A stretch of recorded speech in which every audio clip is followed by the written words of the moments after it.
इस वीडियो को देखिए दोस्तों, ये कोई रामलीला मैदान या इंडिया गेट नहीं है। ये लिटरली एक एयरपोर्ट है जिसकी टर्मिनल बिल्डिंग के अंदर लोग प्रोटेस्ट मार्च निकाल रहे हैं।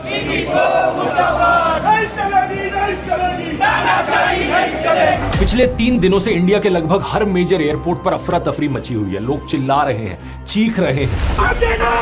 3 बजे से जवाब पूछ रहे थे तो। हालत बहुत बुरी है और इसके पीछे इकलौता कारण है एक कंपनी, इंडिगो, जो कि देश की सबसे बड़ी एयरलाइंस है। पिछले 3 दिनों में इंडिगो एयरलाइंस की लगभग 1450 फ्लाइट्स कैंसिल हुई हैं और कई हजारों फ्लाइट्स डिले हुई हैं। इसकी वजह से लाखों पैसेंजर्स देश भर में एयरपोर्ट पर फंसे रहे। कई यात्रियों को पूरी रात एयरपोर्ट पर गुजारनी पड़ी। जवाब में एयरलाइन एक के बाद एक बहाने देती रही और ढंग से कोई इंफॉर्मेशन कम्युनिकेट नहीं की। सवाल यह है कि देश की सबसे बड़ी एयरलाइंस इस तरीके से अचानक से कैसे कोलैप्स हो गई। इसके पीछे कारण है इंडिगो की मिसमैनेजमेंट और शायद से सरकार को ब्लैकमेल करने की। कुछ समय पहले की बात है दोस्तों, डीजीसीए ने नए flight duty time limitation rules बनाए जिससे पायलट्स और क्रू को प्रॉपर रेस्ट मिल सके और पैसेंजर्स की सेफ्टी बेटर हो सके। इन नए रूल्स के अनुसार पायलट्स और क्रू के लिए वीकली रेस्ट पीरियड 36 घंटे से बढ़ाकर 48 घंटे कर दिया गया और डेली वर्किंग आवर्स 8 घंटे किए गए। इसके अलावा नाइट लैंडिंग्स को 6 से घटाकर 2 कर दिया गया। इन रूल्स का मतलब है कि अब सेम नंबर ऑफ फ्लाइट्स को ऑपरेट करने के लिए एयरलाइंस को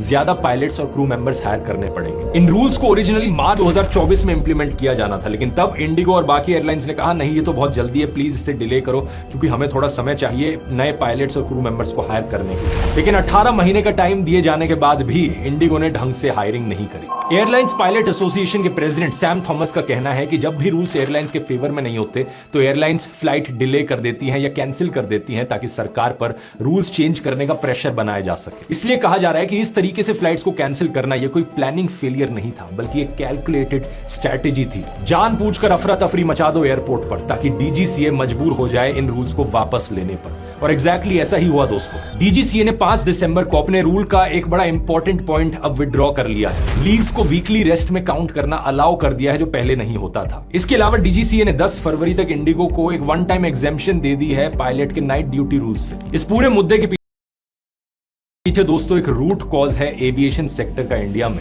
एक मोनोपोली या डुओपोली बन जाना। आज के दिन इंडियन एविएशन के मार्केट में इंडिगो का मार्केट शेयर 65% पर है और एयर इंडिया का 30% है। इन दोनों के अलावा लगभग सारी एयरलाइंस खत्म हो चुकी हैं। तो आज के दिन अगर एक पैसेंजर खड़ा होकर बोले कि मैं इंडिगो को बॉयकॉट करना चाहता हूं, ये लिटरली पॉसिबल ही नहीं होगा। ये बड़े अफसोस की बात है दोस्तों, क्योंकि आज से 20 साल पहले ढेर सारे ऑप्शंस हुआ करते थे। Go Air, air Asia, jet airway, spice jet, Kingfisher airlines, एक समय पर इतनी सारी एयरलाइंस होती थी, कंज्यूमर्स के पास चॉइस थी। लेकिन इस मौजूदा सरकार की पॉलिसीज की वजह से देश का ऑलमोस्ट हर एक सेक्टर मोनोपोली या डुओपोली की तरफ बढ़ता जा रहा है और ये कंज्यूमर्स के लिए बिल्कुल भी अच्छी खबर नहीं है।